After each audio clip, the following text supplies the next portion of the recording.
Okay, good morning everyone and welcome to those in attendance at this remote meeting of the local review body of Aberdeen City Council. Please note that this meeting will be recorded and published online for public access after the meeting. You're also reminded to note that we may have members of the public and press observing today's proceedings. Can I ask those who are observing today's meeting to keep their microphones and cameras switched off throughout? Can members of the local review body leave their cameras on but mute their microphone when not speaking?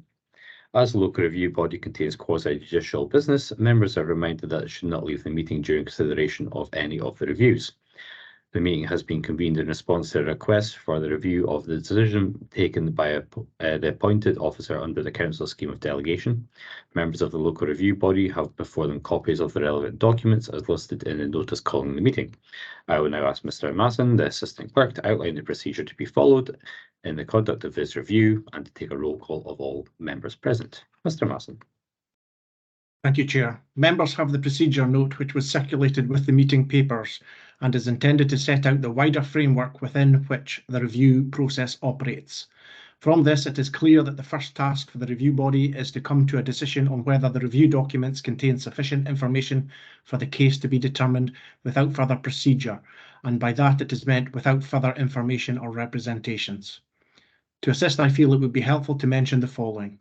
Firstly, that the regulations governing the local review process require that all matters which the applicant intends to raise in the review must be set out in or accompany the notice of review. Secondly, that the focus of the review should be on the basis of what was before the appointed officer when a decision was made, and only in exceptional circumstances will new or additional matters be permitted to be taken into account.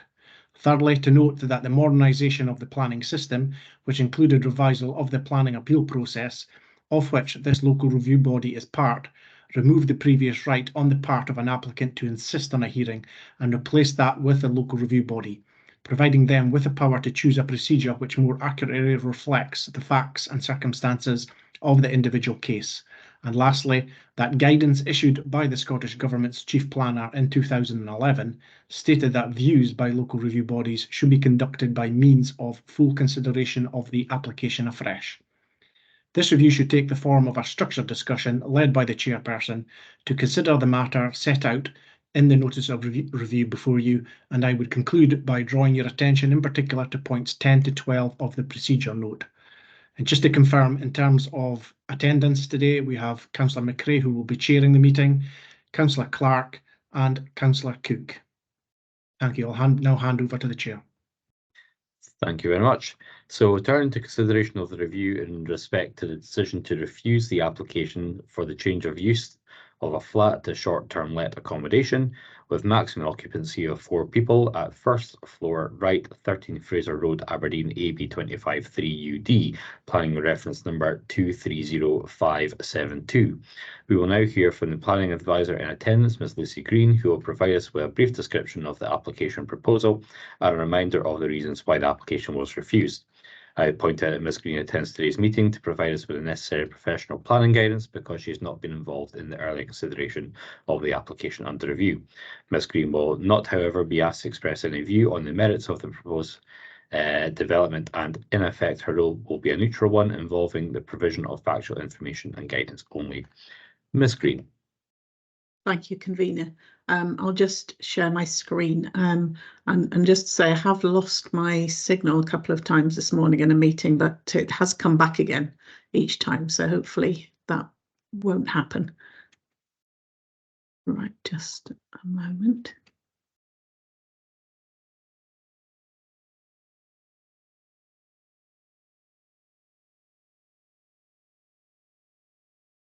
Okay, so as noted, this is a review into the application at 13 Fraser Road for a change of use to short-term let accommodation. And just to note that sui generis in the description there means outside the use classes order, and that's because short-term lets fall outside any of the use classes.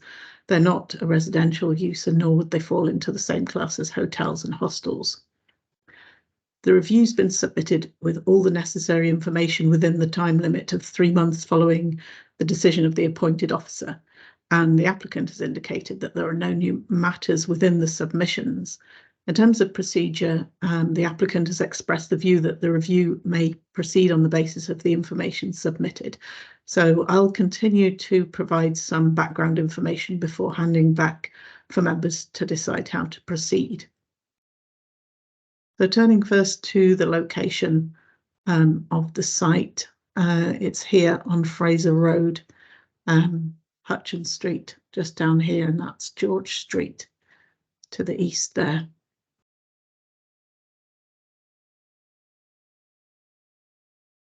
Moving on to a couple of street view photographs. This is the property here.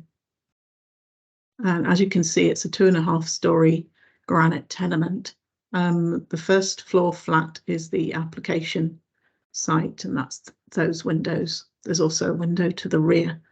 There are 6 flats within the building, 2 on each floor, all accessed from the front door on Fraser Road, and they have a communal staircase. And the report notes that it's assumed that the other flats are in mainstream residential use. There are no applications showing for STL, and there is nothing in the HMO licensing overlay, although they're probably not big enough to be requiring an HMO license anyway. And this is just an overhead photograph showing the property there. And you can see the rear garden.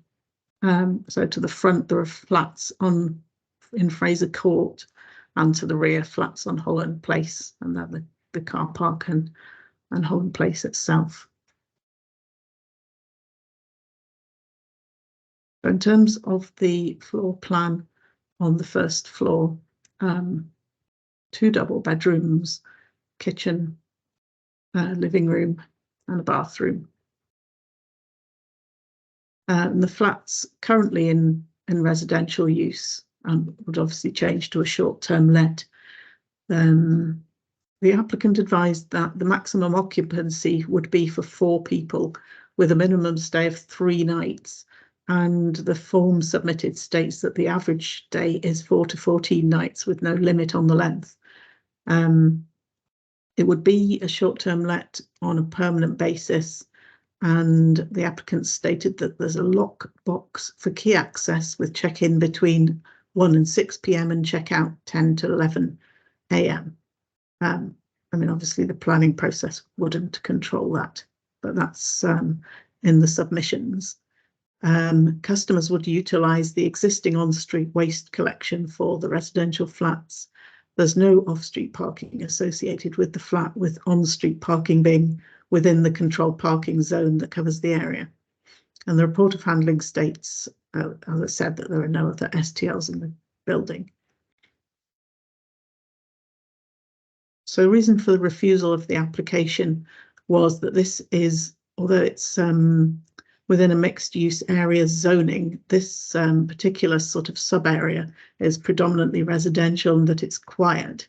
And that there would be a detrimental impact on the residential amenity of the neighbours within the building itself due to noise disturbance of the frequent changes of occupant, particularly at unusual hours. The real or perceived impression of less security because strangers within communal areas of the building, and that the proposal was therefore contrary to policy H2, which covers mixed-use areas, and policy 30 on tourism within National Planning Framework 4. For the applicant's case, the applicants noted the reasons for refusal, but has a strong commitment to ensuring the short-term let property wouldn't disrupt the neighbours. They state that communication will be maintained, and that they only take on properties where they believe there would be no issues with neighbours, as this would actually create more work for them. They state that they're willing to implement noise detection devices and Ring doorbells, which are smart doorbells with like people have an app on their mobile phone, and if those would provide reassurance of the ability to address concerns. They say that they are eager to work collaboratively with the council and the local community to ensure operations align with the aims of policies on mixed use areas and policy in the National Planning Framework, just in terms of the character of Fraser Road. Also to note, the roads team were consulted and have no objection. They stated that there's no parking. That's the same situation as for the mainstream flat in the building. There are good pedestrian, cycle and public transport links. Environmental Health had no observations and no objection. And the George Street Community Council, there was no response received. There was one objection received, and that was on the basis that visitor parking would be displaced at the neighbouring private car park in Fraser Court. So at this point, I'll hand back to you, convener, to decide how to proceed. Thank you very much. So we now need to consider whether we have sufficient information in front of us today to take a decision on the application. Just a reminder, if we do not feel we have enough information to take a decision, we can request further written information to be provided, hearings to be arranged, or a site visit to be undertaken. At the moment, I feel that we have sufficient information to proceed, so we'll just go quickly around the room to see how everyone else is. Councillor Cook. Yep, I agree with you, convener. Thank you very much, and Councillor Clark. Totally agree with you. Thank you. So as members feel we have sufficient information, we'll now pass back to Ms Green, who will give us the relevant planning policies and considerations for this review. Ms Green. Thanks. Right, I'll share my presentation again and look at the policies relevant to the determination. So these are the relevant policies within the National Planning Framework. Policies 1, 2 and 3, as you'll be familiar with, are relevant to all applications. But in considering the application, this is for change of use only, so likely magnitude of impact in respect of those policies as a consideration. In terms of waste policy, the on-street bins would be used and the site's accessible by public transport and active travel. That's covered by sustainable transport policy.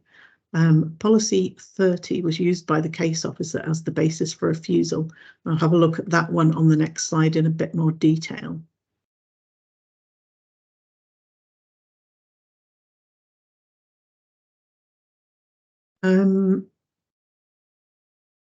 So this part of the policy B is really relevant, and then section E, which I've got over here. So proposals for tourism related development will take into account contribution to the local economy, the compatibility with the surrounding area in terms of nature and scale of the activity and impact of increased visitors, and the impact on communities, for example, in terms of the provision of homes and services for local people, opportunities for sustainable travel and parking. The other measures not quite so relevant in this case. And section E, which was used in the reason for refusal, development proposals for short-term lets will not be supported where the proposal would result in unacceptable impact on local amenity or the character of a neighbourhood, or loss of residential accommodation where the loss would not be outweighed by local economic benefits. So those are really the key points for consideration, along with the LDP policies, which I'll just move on to now. So the site's zoned within a mixed use area under policy H2, and I'll cover that policy and policy VC2 on tourism on the next slide. So in terms of the other policies, policy D2 really considers the contribution of the building to the public street and the area, as well as the level of amenity for the actual occupiers. And that hasn't been used as a reason for refusal. Policy R5 is waste, and as we've seen, they would be using the refuse storage facilities on street. Policy T2 and T3 require that developments are accessible by sustainable transport and that appropriate levels of parking are provided. Sorry, and VC4 in terms of the city centre and retail core.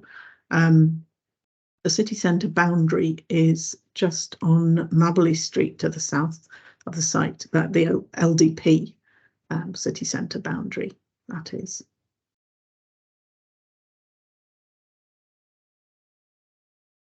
So looking at these two policies, policy H2 was used as the reason for refusal. In terms of VC2, this encourages visitor attractions and facilities that support the attraction of the city to visitors, and they encourage them to be sequentially located in the city centre or on sites allocated for that use in the plan. So in terms of that policy, the relationship with the city centre of this site is the relevant consideration.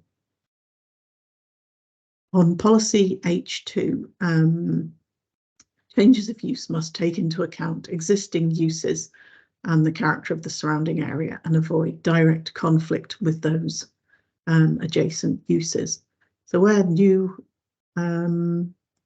is this part where new commercial uses are deemed appropriate, development should not adversely affect the amenity of people living and working in the area.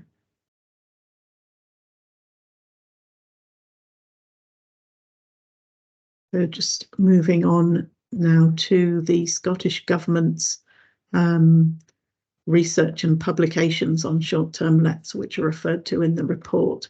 They highlight various points that short-term lets can offer visitors a unique experience through increasing the variety of accommodation, so that places are not just served by hotels and hostels, or indeed those places which aren't served by hotels and hostels are covered by other types of accommodation. They offer more affordable accommodation, helping to attract tourists on lower budgets, and additional capacity to accommodate tourists during particular events. And then the research findings that the most common positive impact of short-term lets is local economic impact associated with tourism.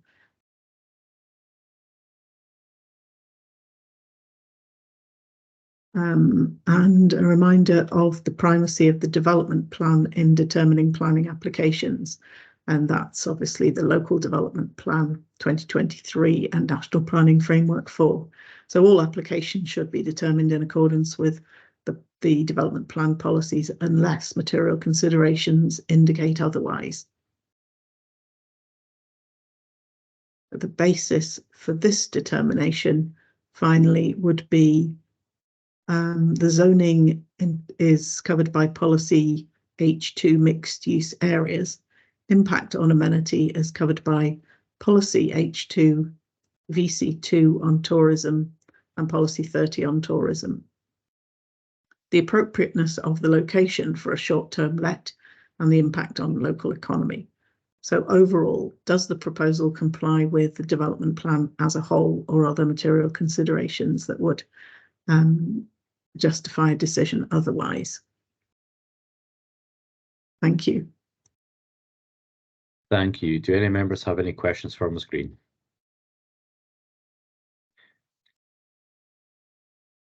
Councillor Cook. Thanks, convener. Yeah, I've it's policy E3 on loss of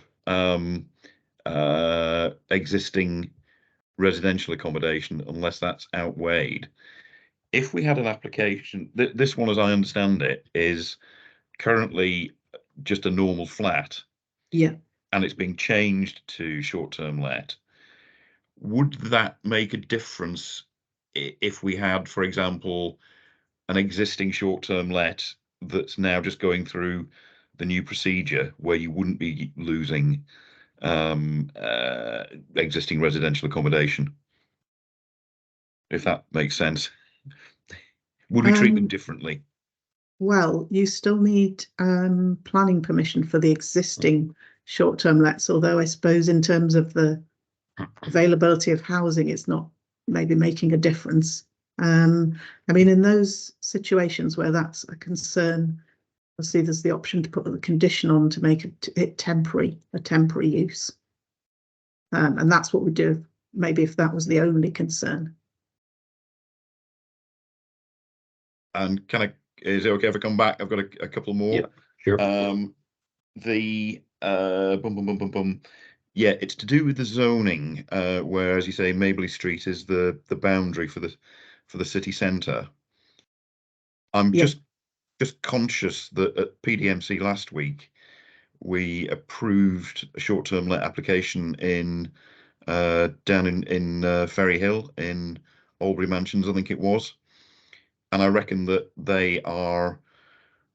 that one that we approved last week and this one are pretty much equidistant from Union Terrace Gardens. And I'm also conscious that Fraser Road, you could walk to the Bonaccord Centre in 10 minutes. So the fact that it's out with the city centre boundary on the map, is that being a bit harsh? Well, that's probably an opinion that I can't express, but the case officer didn't actually refuse on the basis of that policy. That's VC2. They also considered, as you are, that it's walkable. So although it's technically, not in accordance with that, that was the material consideration they considered relevant. You can obviously come to a different conclusion if you wish. Thanks. And then, sorry, I got a couple more. Sorry. If we were to approve it, Slido, you're saying that the applicant is saying they'll install ring doorbells and noise detection. Could we put a condition on for that? I think it's quite difficult because my understanding would be that the ring doorbells would be for the other residents to see. I think, because I had to Google what a ring doorbell was, but it seems to be a doorbell that if someone rings the doorbell and you're not in, or you are, and you can look at an app on your phone and see who's there. So I don't know how that would really work, conditioning that for the other residents. They may not, I don't know whether they'd even want that, and whether that would Can I achieve. come in with a slight sideline to that? They've obviously noted that they're going to be putting in listening devices or to monitor noise. Have they sort of expanded further than that? Because that's something I haven't really heard of before, and I'm quite tech savvy myself. So it's a bit of an unusual one for me, how they would actually manage that or record sound levels. Yes, I don't have any further information on that, and I don't, I can't explain how that would work really. It's or what the action would be that they would take if them. Yeah, that cool. Back to you, Councillor Cook. Yeah, thanks. And the only other one I'm struggling with, and I'm not quite sure how to frame a question that Mrs. Green can answer properly. I had some sympathy with the issue of impact on residential amenity, where you've got strangers coming in and out. The thing I'm struggling with is that you could apply that to any STL application. So I'm not quite sure what to think about it, to be honest. I don't know whether you could comment on that. If it's not putting you in a difficult position. Well, I can tell you what we take into account normally, and that would be which floor the property's on and where people therefore have to walk through the communal areas, and also how many flats are in the block and would be impacted. And we would also look at if there are other short-term lets in the building, so that obviously if the more there are, the more the impact. So those are the sorts of things we take into account. This one's the first floor. Thanks. Okay, I think I've exhausted my questions for the minute, unless something else occurs to me as we discuss it. Thank you. Councillor Clark, do you have any questions at all? Are you happy to proceed? I'm happy to proceed. Like yourselves, I'm a bit concerned about the technology with the doorbell, etc. That does concern me a bit, but I'm happy to proceed. Okay. Thank you very much. So therefore, in accordance with the procedural note circulated, the local review body will now discuss and decide the manner in which the review is to proceed. I would highlight that all representations relating to the case have been considered and taken into account. So we now turn to determination. I'm not convinced regarding the statement of technology here. I'm really not sure how we would be monitoring sound levels within a property. That's I don't think anything really comes to mind of existing in terms of that. In terms of Ring doorbells, that would obviously be monitoring the outside communal hallways.